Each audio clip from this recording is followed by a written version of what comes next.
Welcome back. It's Tuesday, which means it's time to recall MPs for an update on the hot political potatoes of the week so far. And here they are, scattered all across the country. Megan Leslie is the NDP deputy leader. She's in Halifax. Mississauga Conservative MP Stella Ambler comes to us from downtown Toronto. Roger Cuzner is a Cape Breton Liberal MP. He's on retreat in London, getting ready to party away tonight. Roger, I thought I'd bring in you first off the top here. Stephen Harper, he stands accused by Tom Mulcair of lying about the mission, saying that it wouldn't be combat when it is. Do you believe that there's been a fib here, or do you think that's going too far?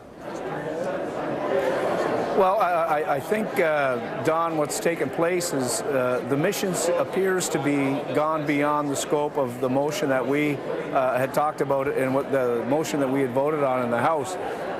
The briefing yesterday with Brigadier General Rouleau had indicated, you know, the frontline combat that the Canadian soldiers had taken part in. I think if you go back and you look at the motion, if you go back and you look at the Prime Minister's comments over the last number of months, I think that is a bit of a reach beyond what he had indicated, the original intent and the original call for Canadian services, what that went beyond. So I think it's fair to question where the Prime Minister is on this, and I think that if he wants to build consensus across this country on supporting the mission. We always support our soldiers, when they're called upon to fulfill the mandate. We always support our soldiers, but I think it's fair to ask our Prime Minister to be truthful in what it is expected of our men and women in uniform. Okay, Stella, Roger thinks your boss is a bit of a nose stretcher on this. How do you respond? You know, well, first of all, let me say that Canada's playing a crucial role in defending and helping the Iraqi security forces. The Special Forces report, yesterday's Special Ops Forces report, was very clear that this remains an advise and assist role that Canada is playing. And that's exactly the mandate that Parliament discussed and voted on back when we agreed to do this and to go in. I'm so proud of what our Canadian Armed Forces are doing there. Everyone knows that ISIL is waging a savage campaign of terror, and this is not just in the Middle East. It's a global threat to security and a threat to Canada, and Canada's responding by confronting the threat head on. Megan, I wouldn't mind getting your thoughts. We talked to your leader, but what was Canada's military supposed to do when they're fired on? I mean, they were training snipers how to deal with ISIS targets down the road. What were they supposed to do? Not fire back? Yeah, that's a fair question, and this is exactly what we're talking about with mission creep, though. When we are told clearly that the Prime Minister said in the House of Commons that our soldiers would not be accompanying. He said they are there to assist. We voted on that, assistance. When DND says clearly that our soldiers will not be on the front line, very clearly, and then we find out they are. If they are on the front line and they're being fired on, of course they should fire back. I mean, they need to be safe. But the point is, we had not just a discussion, like what Roger said, we had a debate and a vote in the House. We asked what the mission would be, and we were not told the truth. Yeah, but I don't want to get into a war of words here, but assisting and accompanying almost can be synonymous in a battle situation, can't they, Megan? Well, if that's the case, then that needs to be part of what we are told in the House of Commons. We have not been told. You'll remember the exchange between Tom Mulcair and the Prime Minister, where Tom said, what is going on, what will happen, and the Prime Minister was very careful with his words. I mean, he used those words, not accompanying, on purpose to communicate something, that our soldiers were there for advice. You may say it's splitting hairs and semantics, but how are we to vote on a mission putting our soldiers, our troops at risk when we don't have the full information in front of us? Stella, I'd like you to respond to that. You know, well, I would agree with something that Megan said, and that is that if our soldiers, if our Canadian Armed Forces are shot at, they need to be able to defend themselves, and they're going to shoot back. But the commander yesterday was very clear. And when he said that this was an 80-20 situation. 80% of the time they're in back and only 20% of the time they're in the front lines. Let's be clear, this is a war zone.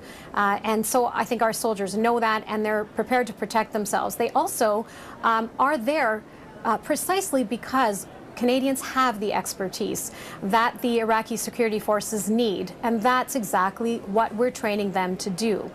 We're training them to target, make these precision designated targets and to shoot down enemy aircraft. This is exactly what we're there to do. And the Iraqi security forces don't have that knowledge. They don't have that expertise or capabilities. We're there to train them. And you know, Don, we're talking about very successful missions. We're degrading the capabilities of ISIL on the ground, reducing their territory, and so reducing the risk. We're reducing the risk to innocent civilians. This is exactly what we're there to do. Roger, you know, Stella makes a good point. A lot of this precision targeting that Canadian soldiers are engaged in is to make sure you hit ISIS targets and don't get civilian casualties. How can you condemn Canada for trying to do that to make collateral damage minimized? Again, Don, you know, we have to go back to what was shared with the House of Commons, what was shared during the debate, you know, the actual wording of the motion.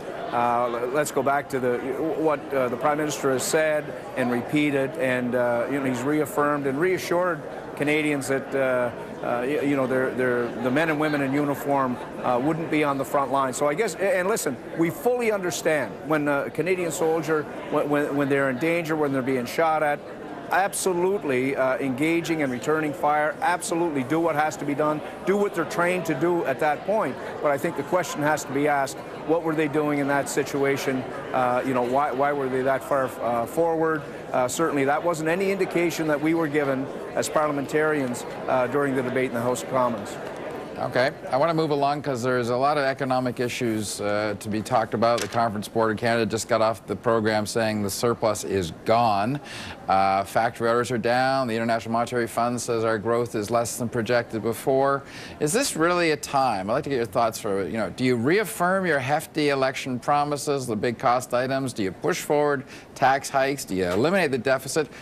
Or should we all sort of take a breather and figure out where this is going? Megan, I'd like you to start this discussion. Sure.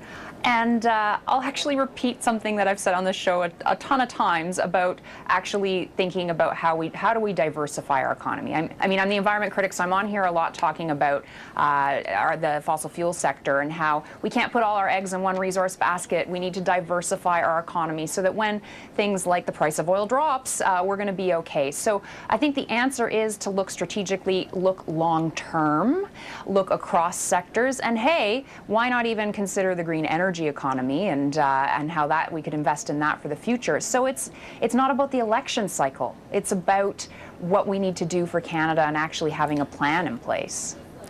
Whoa, that's a little Pollyanna, if you don't mind me saying so, Megan. Yeah, we are in an on. election cycle. But isn't that but isn't that why we're here? I mean, we are here to make those kinds of decisions. And when we're talking about the economy, I'm going to try to convince you about why my point of view is best.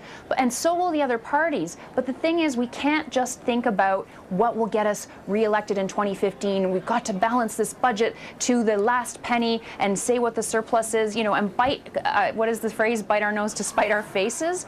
Are we going to have more cuts? Are we getting rid of the contingency fund? Like, come on, they're freaking out right now. They don't know what to do. Right. Well, with a little bit of planning, maybe we would have had a clearer answer here. Stella, are you freaking out in the conservative world?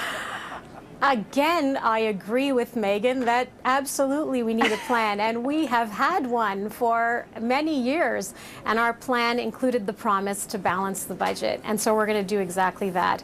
And even though things like a drop in oil prices does limit our flexibility somewhat to do that, we're still going to keep those promises that we made to Canadians to lower taxes and to balance the budget.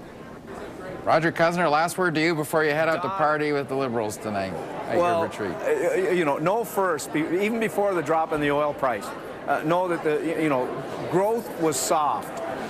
Job numbers, the increase in job numbers, very, very soft. It's slow for sure. Personal income debt, personal debt was on the rise. That's what was going on in this country before the drop in the oil. The Prime Minister, this has exposed the Prime Minister. He's a one-trick pony. And, you know, Stella talks about we're focused on balancing budgets. Christ, they haven't balanced a budget, since they inherited the Liberal surplus. They've added $170 billion to debt.